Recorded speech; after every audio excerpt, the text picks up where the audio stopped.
Hi May, why are my imported luxury candles suddenly triple the price? I feel like I'm paying for a light bulb made of gold. Welcome to the wonderful world of trade wars. Trade what now?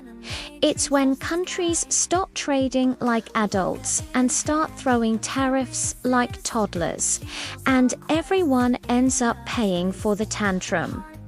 A trade war happens when countries impose tariffs or taxes on each other's goods to protect their own industries. It's economic retaliation where the goal is to make foreign products more expensive so people buy local instead. So it's like blocking your ex on social media so you only see your own posts. More like blocking your ex and then realizing half your groceries came from their house. The most famous recent one, the US-China trade war in the late 2010s.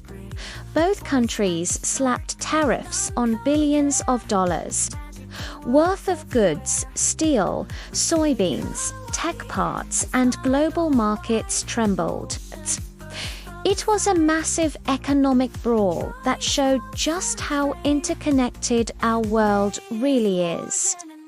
Suddenly, things we take for granted were at the center of a global dispute, and everyone, from big corporations to small shoppers, felt the effects hold up.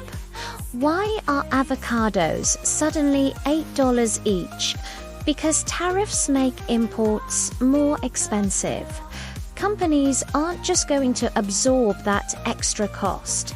They pass it right on to consumers. But that means higher prices for food, clothes, electronics, you name it. Basically, if it crosses a border, its price tag might get a nasty surprise. Except for crypto. You can't tariff the blockchain, baby. You can't eat it either, cat. So, trade wars hit me the regular first, exactly. Inflation loves a good tariff. Think of it this way. Every tariff is like a tiny sales tax that gets added at the border. But by the time the product gets to you, that cost has been baked into the final price. So yes, your wallet is on the front lines of every trade war. So why do countries even start these economic fights?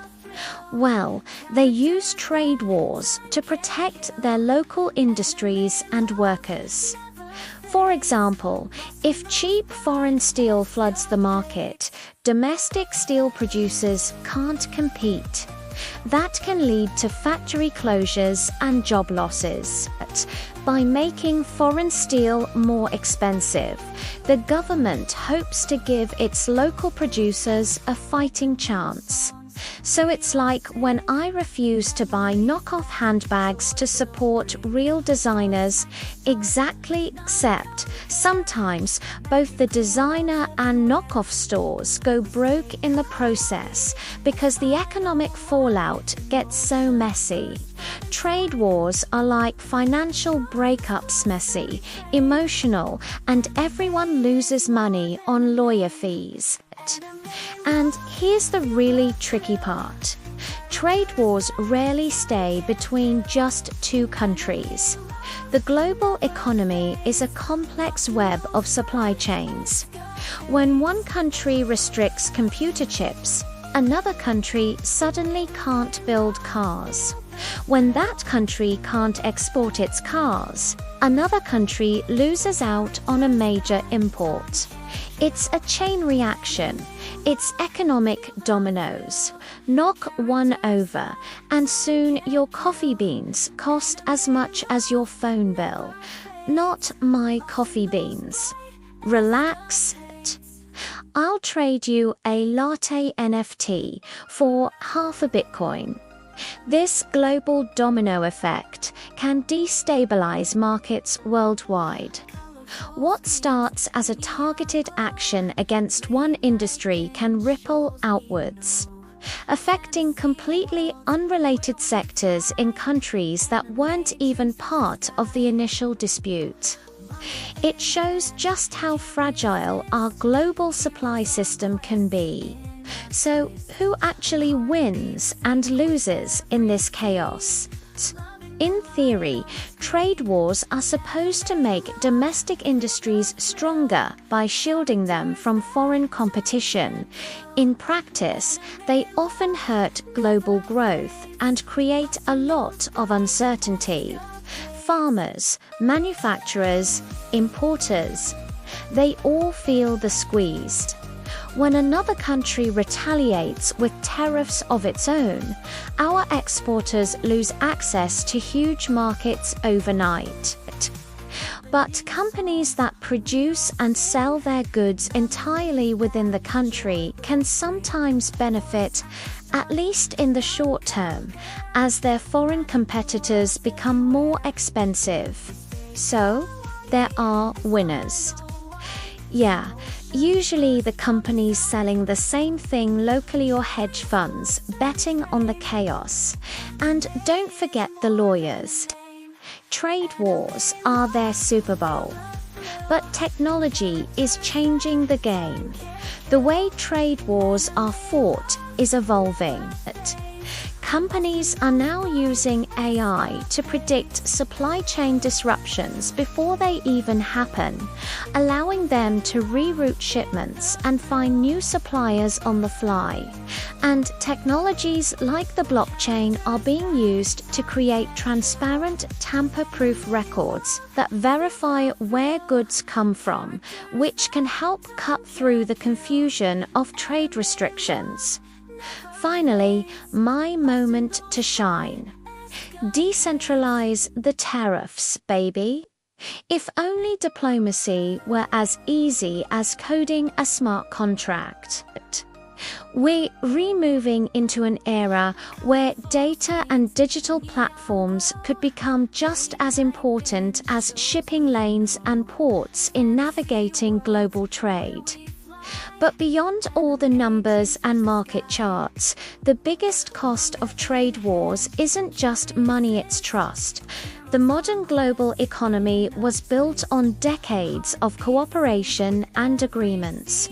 When countries start putting up walls and breaking those agreements, it erodes the trust that holds the whole system together.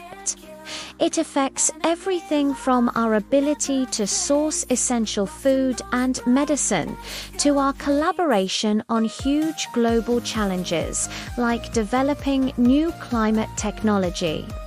So it's like when best friends fight, everyone else in the group chat feels awkward. Exactly, and rebuilding that trust takes years, sometimes decades. Once it's gone, it's incredibly hard to get back, and the uncertainty can linger long after the tariffs are gone. Humans should just dow their diplomacy. And yet, here we are, explaining tariffs to a cat. So, if you're an investor, what does all this mean for you?